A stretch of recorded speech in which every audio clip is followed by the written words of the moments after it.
questions, donc?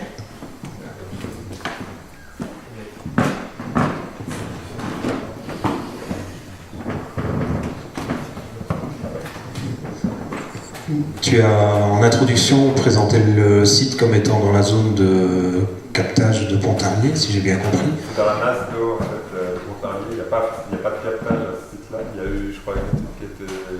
Enfin, ils ont posé des questions en fait, justement à savoir si ça allait causer un problème pour la tourbière ou pas.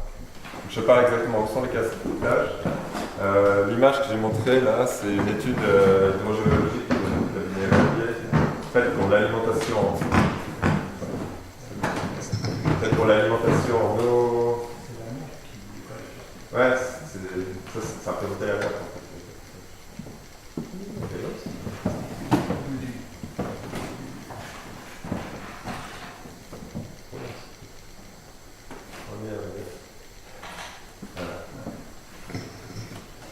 C'est la limite de la masse d'eau en fait qui est utilisée pour l'alimentation.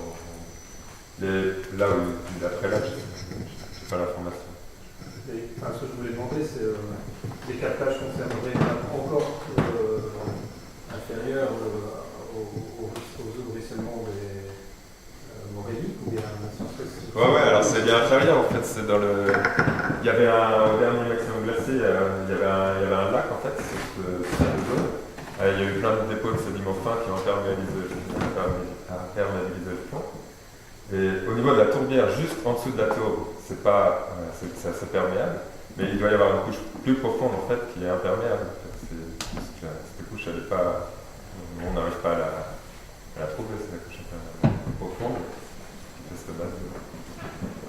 Après, je ne suis pas hydrogéologue, moi j'ai pris l'information des rapports de vie.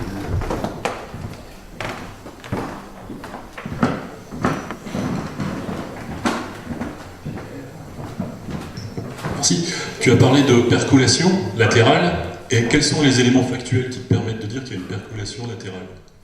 Alors, il y a des éléments factuels, c'est-à-dire des données qui le montrent, qui le prouvent. Des suivis, des traçages, des choses comme ça. Ah, il n'y a pas de traçage. C'est vraiment un ensemble d'informations qui prend en compte la botanique, la perméabilité de la tour. On n'a pas fait de traçage. Il y a la piézométrie aussi. Et de la piézométrie, oui. Alors ça, c'est Lien et Colin pourront bien répondre, c'est qu'on fait tout l'aspect piézométrique. L'aspect piézométrique de l'outil. Et comment vous voyez ça en piézométrie, à part la hauteur de la nappe, en déduisant qu'il y a un gradient qui s'exécute? Vous avez d'autres... Je crois que c'est avec les pics quand il y a des pluies et puis comment ça ressuie en fait derrière. C'est la réponse aussi. La question, c'est de savoir si donc les flux qui viennent du versant traversent initialement ça. Il y a des écoulements latéraux au sein de la masse courbe. C'est ça qui m'intéresse de savoir, et notamment comment vous faites pour les déceler. Parce que c'est pas du tout évident. Et à part en deux modèles classiques de gradient unique, c'est-à-dire que ici on a l'eau qui est à cette altitude-là, ici l'eau à cette altitude-là, et on va déduire qu'en fait on a un écoulement qui se réalise de haut en bas. Et ça, c'est un modèle. Et ce qui sera intéressant, c'est de voir comment vous avez procédé pour prouver en fait qu'on avait bien un écoulement latéral au sein de la masse courbeuse, parce que vous appelez ça une tourbière de percolation. Or, on peut discuter là-dessus. Donc, soit c'est une vraie tourbière de percolation, parce que vous avez des données qui le montrent, soit vous êtes parti sur un modèle de percolation qui fait partie des modèles possibles qu'on a adoptés. C'est pour ça qu'il faut savoir sur quel critère vous avez établi que c'était une tourbière de percolation.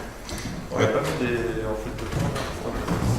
Non, il n'y a pas justement. Non, donc sur ce versant, c'est par rapport aux mesures de perméabilité hydraulique qu'on a fait. On a mesuré sur des carottes de 2 mètres de profondeur. On a fait pour chaque carotte la perméabilité verticale et horizontale.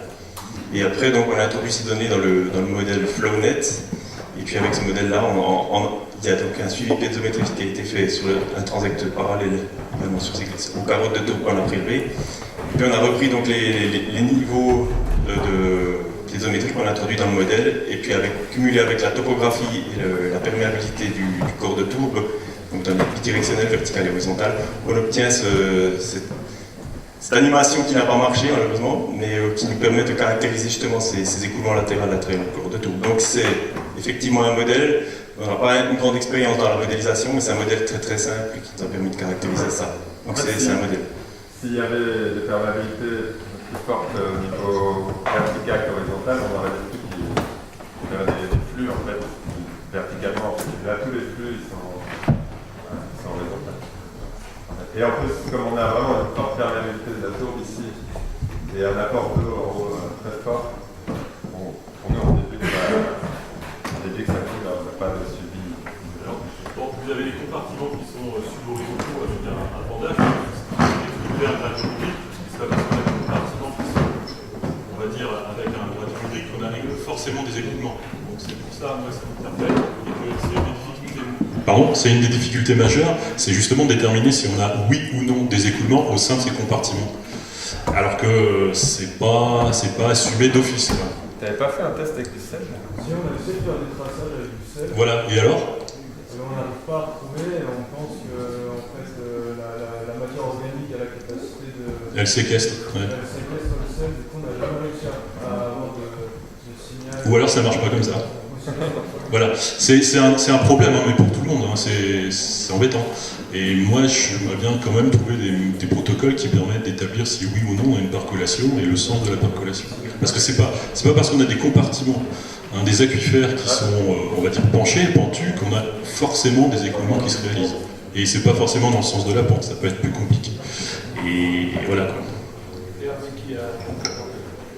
Comme vous avez travaillé avec notre collègue néerlandais Abrodjan, je sais un peu comment il travaille, je l'ai vu travailler notamment en Slovaquie. Lui, il y a des schémas de lui là.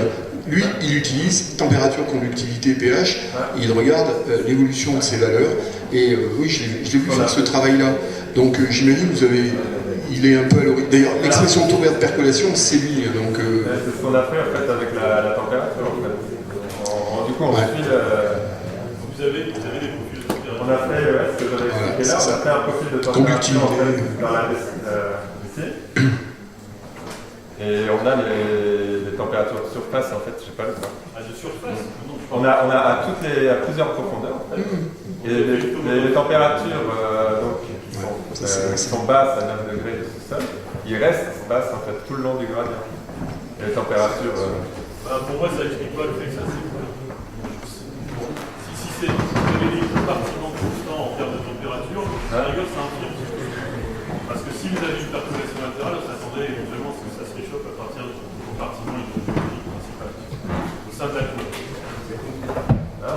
Et la conductivité devrait changer aussi.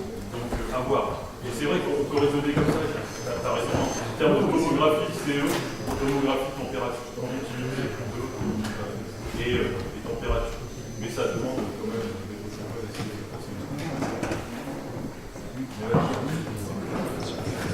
Excuse-moi, tu peux préciser, je comprends pas pourquoi au contraire ça affirme ce qu'il dit. En fait, si tu pars de la base.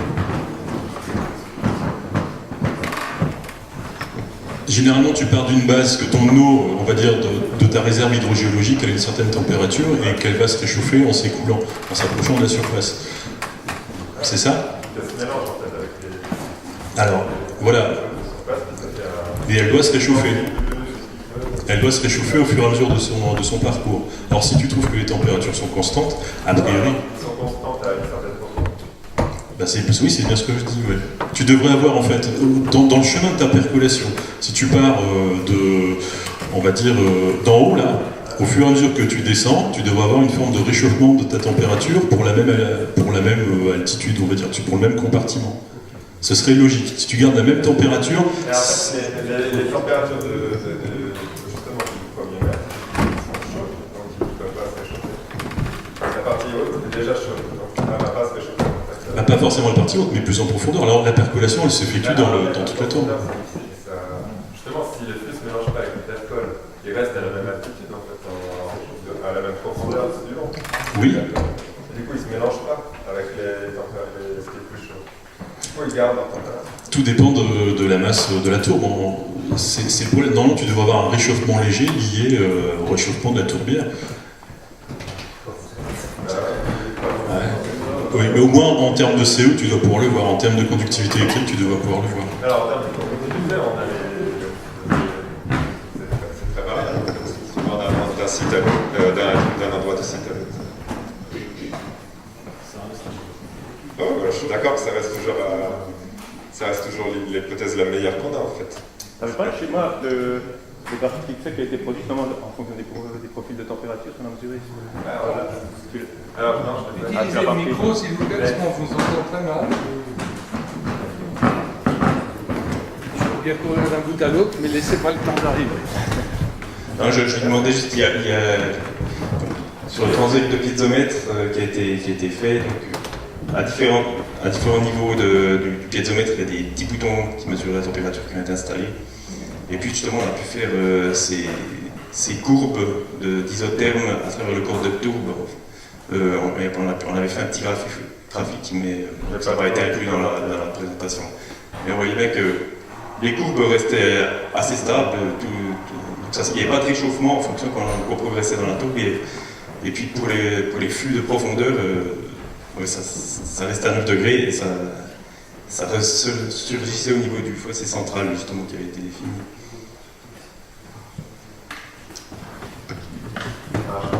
Bien, merci. Vous pourrez continuer à parler de ça tranquillement.